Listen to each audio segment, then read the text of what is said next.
So here's the thing, sometimes when we sell some of our deals, now majority of them are cash, needs work, typical wholesale deals, right? Now sometimes it's not really the physical issue that we're solving. It's more like financial. There's other maybe title situation that we're solving, and so some of these properties are in good condition, and so they could qualify for conventional loan. Now everyone obviously like cash offer, so that's kind of like the first thing that we would wanted to push for. Here is where sometimes we have that issue, is that, as I said, sometimes that those properties are physical distress, sometimes they are financial distress, or sometimes there are other distress. And we send this one, let's say if we're sending it as a wholesale, or let's say we're selling it, we get quite often people would say, okay, so I wanted to do it more like financing on this one, conventional. However, obviously this is going to take much time for that. And so sometimes is that a lot of, especially like the agent, they would push more for, oh well, here's like you make more money if you get the conventional, or kind of like if you list it, you get the conventional majority of the time. That's more like a retail, and you will net more money. Now the issue with that is that it's not really about netting more money. About, obviously we want to maximize every deal. That's something that we have to take into consideration.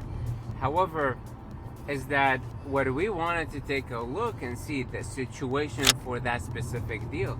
Because what if, for example, it's it's in good condition, but it's scheduled for auction, right? Let's say in 20 days, and you're asking, usually conventional lender, they want to ask at least 30-40 days for them to finish loan origination and getting all that done.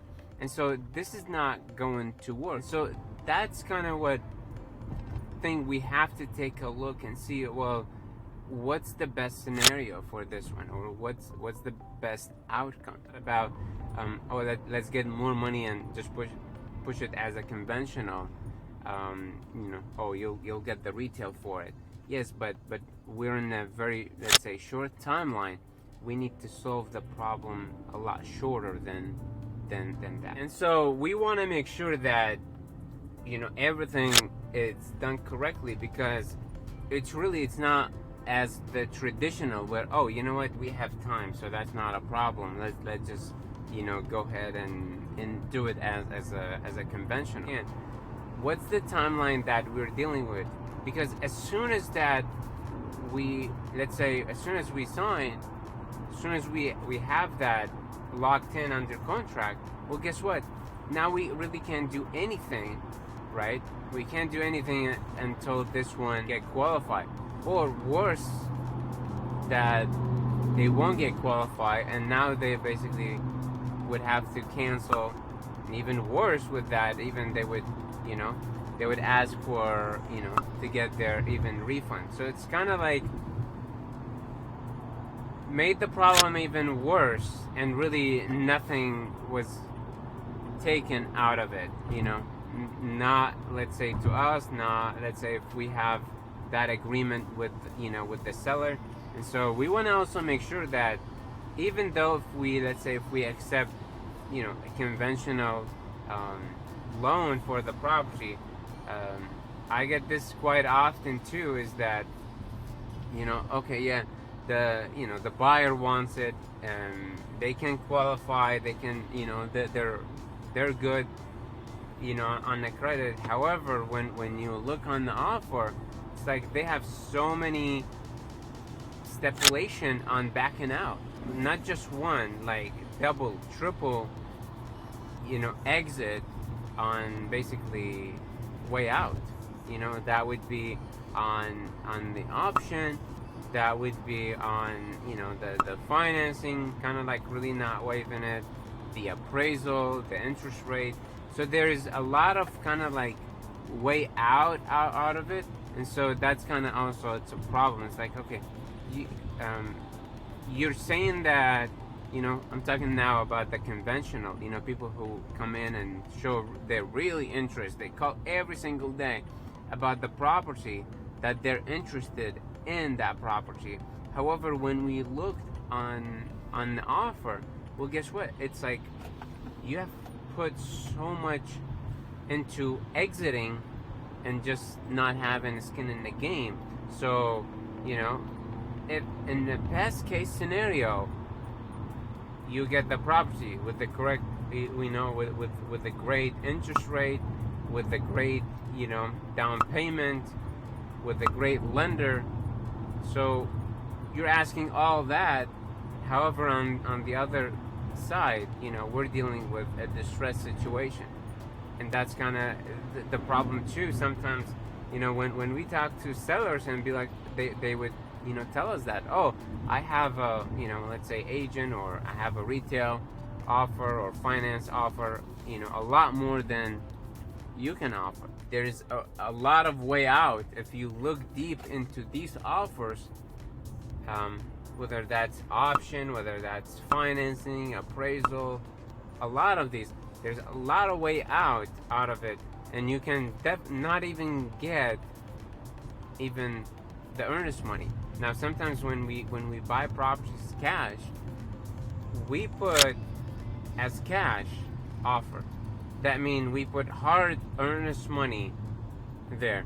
So there's no contingencies, right? There's no, way, way out. And so if things really didn't go the way we thought, well, guess what?